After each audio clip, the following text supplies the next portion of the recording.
그때 통증이 있을 때 먹는 것이 원칙이고요. 네. 그래서 편두통 같은 경우도 조금 이렇게 간헐적으로 오시는 분은 그때 먹지만 아주 자주 편두통이 오시는 경우는 병원에 가면 예방을 목적으로 따로 처방하는 약들이 있거든요. 네. 그래서 그런 약을 처방 받으시는 것이 좋겠고요. 하지만 어쨌든 모든 약의 기본은 적절한 용량이라는 거죠. 앞서 말씀드렸지만은 어느 정도 용량 이상을 먹어야 효과가 나타나고 더 이상을 먹어도 더 효과가 커지지 않는 최소 또는 최대 유효량이라는 거예요. 그래서 적절한 용량을 복용하시는 것이 무엇보다 가장 중요하겠습니다. 네. 네. 하루에 몇 번 먹어야 되는 게 정해져 있는 경우가 많잖아요. 그러면 꼭 참았다가 정말 아플 때 먹어야 되겠어요. 아, 그렇죠. 그러니까 가능하면 좀 줄이시는 게 좋으니까요. 네. 자, 진통제와 관련해서 많은 궁금증들이 지금 들어오고 있는데요. 전화 한번 좀 받아보도록 하겠습니다. 시청자 연결입니다. 안녕하세요. 안녕하세요. 네, 안녕하세요. 어떤 점이 궁금하십니까? 예, 저희 남편이 술을 좋아하는데요. 네.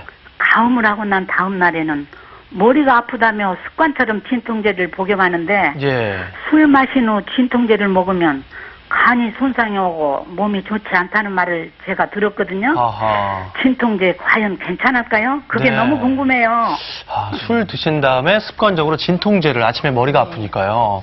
네, 굉장히 중요한 질문을 하셨는데요. 네. 단순 진통제 종류 중에 아세트아미노펜 성분의 진통제들이 있어요. 이런 것들이 일반적으로 위장장애가 적고 또 임산부에서 사용이 가능한 굉장히 많이 저희가 흔히 쓰이는 좋은 약이긴 한데 네. 이 대부분이 간으로 대사되기 때문에 하루에 필요한 용량 이상 한 4,000mg 정도인데요. 이상을 복용을 한다든지 아니면 과용량이 아니더라도 지금 말씀하신 것처럼 술을 아주 많이 먹은 뒤라든지 또는 이미 간경화 같은 아주 심각한 간질환이 있는 경우에는 이런 약제를 복용할 때 간 손상의 위험이 있기 때문에 굉장히 예. 주의를 하셔야겠죠. 아, 조심하셔야겠네요. 네. 술을 좀 적게 드시면 된다고 말씀이세요. 그러니까 그게 해결책이 될 것 같습니다. 네, 예. 가음을 하시지 않는 게 좋겠고요. 계속해서 우리 집 가정 상비약을 점검해 보겠습니다. 자. 이번에는요.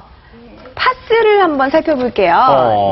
네. 자, 파스. 파스는 지금 이쪽에 파스가 여러 종류가 나와 있는데 보통 이런 파스는 붙이면 좀 시원하고요. 또 어떤 파스는 붙이면 정말 불에 데인 것처럼 막 뜨끈뜨끈한 파스가 있잖아요. 맞아요. 핫과 그러지는 쿨이 있잖아요. 쿨 네. 파스 또 핫 파스. 네. 맞습니다. 어떤 차이가 있을까요? 보통 많이 사용하셔서 이제 파스를 두 종류로 우리가 나누지 않습니까? 네. 핫과 이제 쿨이 있는데요.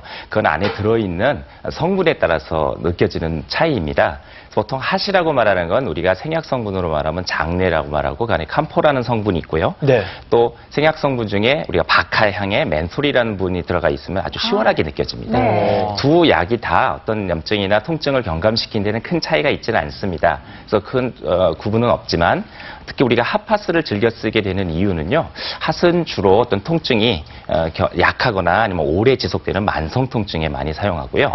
또 예. 급하거나 또는 심한 통증 같은 경우에 경미한 통증의 경우에는 이제 쿨파스를 사용하게 됩니다. 아, 그렇군요. 핫파스를 많이 사용하게 되는 이유는요. 핫파스의 성분에 의해서 이제 피부가 온도가 올라가거나 또는 림프관이나 모세혈관 등이 확장됨으로 인해서 진통 성분들이 몸속으로 빨리 피부로 흡수될 수도 있고 또 근육을 이완시켜주는 효과가 있기 때문에 특히 겨울철이라든지 만성 통증을 앓고 계시는 어르신들 같은 경우에는 네. 핫파스가 좋습니다. 아, 네. 예, 보통 그 개인 취향에 따라 선택하는 경우들이 많았는데 급성이거나 좀 심할 때는 쿨 파스를 쓰시는 게 네, 좋고 좀 아프고 네. 결리는 증상이 있을 때도 그렇죠. 쿨파스고요. 그리고 만성이나 좀 가벼운 증상이라면 뜨거운 핫 파스를 쓰시는 게 네, 좋겠습니다. 저는 무조건 차가운 것만 썼거든요. 그러니까요. 네. 자, 그런데 진통제와 마찬가지로 파스도 사실 습관적으로 많이 사용하시는 분들이 있거든요. 파스는 뭐 괜찮을까요?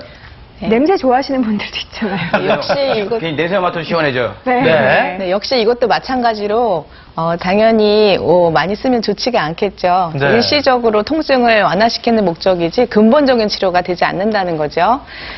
그래서 그 통증을 자가 진단해서 그냥 파스만 붙이고 있다가 아주 큰 병을 키우는 경우들이 덜어 있습니다. 예. 예를 들면 이제 어깨가 아팠을 때 이제 물론 근육통이 많겠지만은 붙였을 때 그 관절 안의 문제, 그 근막의 문제 아니면 그 인대 파열 같은 그런 빨리 치료를 해야 되는 병이 있을 때 진단 시기를 늦출 수가 있겠고요.